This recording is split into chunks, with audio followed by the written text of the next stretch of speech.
So, this is a story, and it's really not about the Grateful Dead. I mean, it sort of is. They're part of the story. The big part of the story is me and my brother. And my brother just happens to be the legendary Mark Sparky Raizene. Come on, Sparky.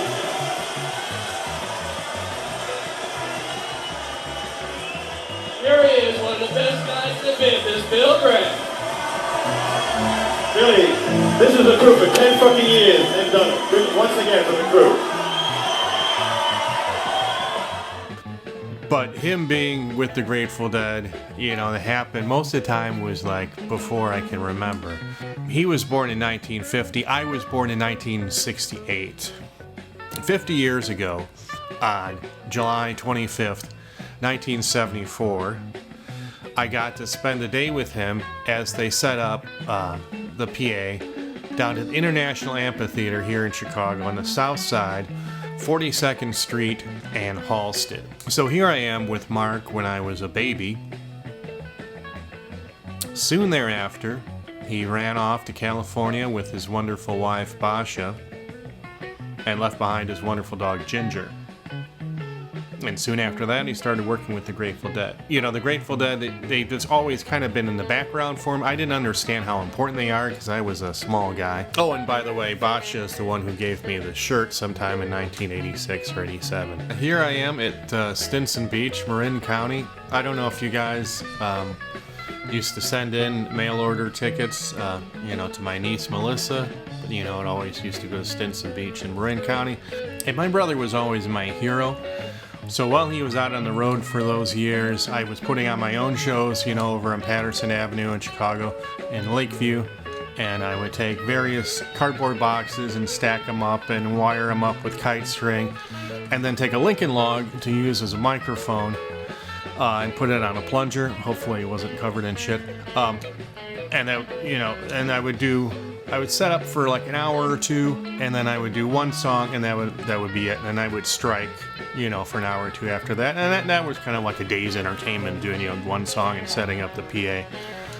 But it gave me, you know, good practice for what would happen. It was a pretty good hike for a 6-year-old from the L to the amphitheater, so we took a cab. And I remember, this is like one of the things I remember most clearly, I think I told the cab driver stupid jokes almost continuously. When we got to the amphitheater, I was pretty impressed that they could park several full semi-trucks inside the building. I'm like, that's a big building. I mean, how can you fit all these trucks in here? Got a yellow hard hat, and I wore that to keep me from being crushed by these giant speakers that Wiz built for the wall of sound.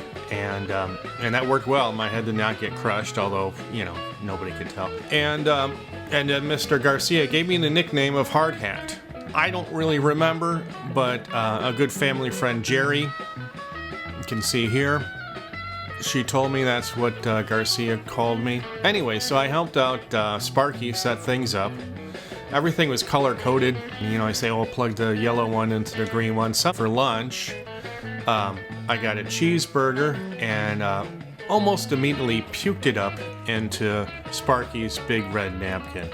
I puked in front of the dead without, you know, taking any drugs at all, you know, completely sober, my 6-year-old self. Usually I was drunk. So I remember having a great day, but then, unfortunately, being 6, I was exhausted. Now here's where the controversy comes in. My brother says I wanted to leave before the show even started. I recall hearing them.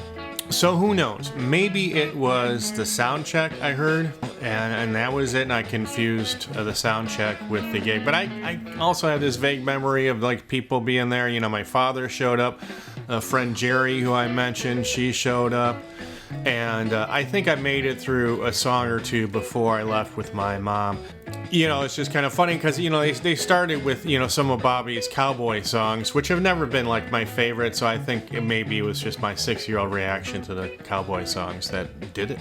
when I was 16 in 1994, I started playing guitar. People play guitars that look like this. And I kind of gravitated toward that thing. I was a big fan of Prince and Eddie Van Halen, and they were very exciting. Although Pete Townsend is like the best guitar player. But Jerry Garcia was always this kind of like this mythical figure. His magical way with the pedal steel, I could never imagine how he's getting those sounds. June 25th, 1974, kind of just set me on this path. And the music that I played when I was younger, it was quite different from the Grateful Dead. And as you can see here.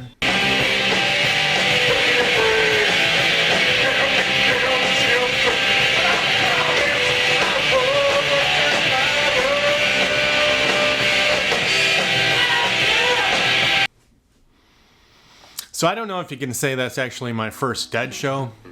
Because, even if I did stay until when they started, which I think I did, and I gave Sparky the opportunity to make a video and tell his side of the story, but I haven't seen it yet. Probably the real first show is 1986, 87 in there, when Basia, the giver of the shirt, would get us great seats, and we would go up to Alpine Valley, and we went up there for several years, and it was just terrific. It's also appreciating the people who work backstage. Sit to the end of the movie and watch all the credits, the hair and makeup ladies, the grips, the best boys, the stand-ins, the stuntmen. I always want to see their names. Also work quite a bit behind the scenes, TV, movie, theater, running sound, etc. It's impossible to really quantify what a hero my brother Mark has been to me. So thank you, Sparky, for setting me on this path through my life. And I'm going to start the clock on it at July 25th, 1974 at the International Amphitheater.